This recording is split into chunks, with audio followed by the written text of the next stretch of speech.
అది మన ఉమ్మడి జిల్లాలో అనేక ప్రాంతాల్లో ఇంతకుముందు ఉన్నప్పటికీ మన ప్రాంతంలో ఇప్పటి వరకు ఈ చేపల చెరువులు, రొయ్య చెరువులు అనేది తక్కువ. కానీ ఇప్పుడు అది పెరుగుతుంది. ఎందుకు పెరుగుతుంది? అది పెరిగితే వచ్చే ప్రమాదం ఏంటో కూడా తెలుసు. పెరిగిన దగ్గర చూస్తున్నాం ప్రమాదం. ఎందుకంటే ఊరు చుట్టూ మంచినీళ్ళు ఉన్నా తాగడానికి నీళ్లు పనికిరావు, నీళ్లు కొనుక్కోవాలి విషయాలు. ఆ విధంగా ఉండే పరిస్థితి. మనం దాని నుంచి బయటపడాలి అంటే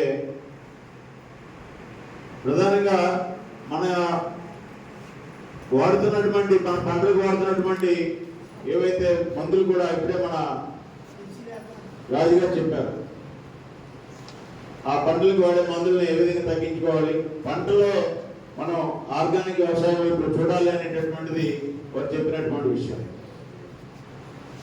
అయితే ఇవాళ వ్యవసాయ శాఖ అధికారులు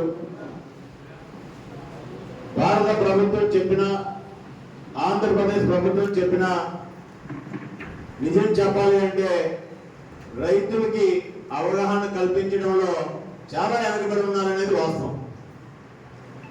అంటే వారితో మాట్లాడితే రైతులు కోఆర్డినేషన్ రాలేదని వారు అంటారు. అయితే కోఆర్డినేషన్ తీసుకోవాల్సిన అవసరం వారి మీద ఉంది.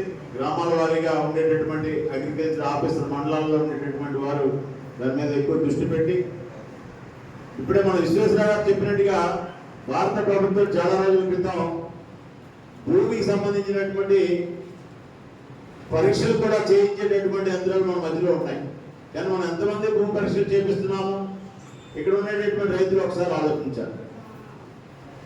చాలా మంది రైతులు ఉన్నారు కదా, భూమికి పరీక్షలు చేయించి సర్టిఫికేట్ తీసుకొని దాని ఆధారంగా పంటలు వేస్తున్నాం అన్నాడు. ఎవరంటే చేయొద్దండి ఒకసారి. 1 2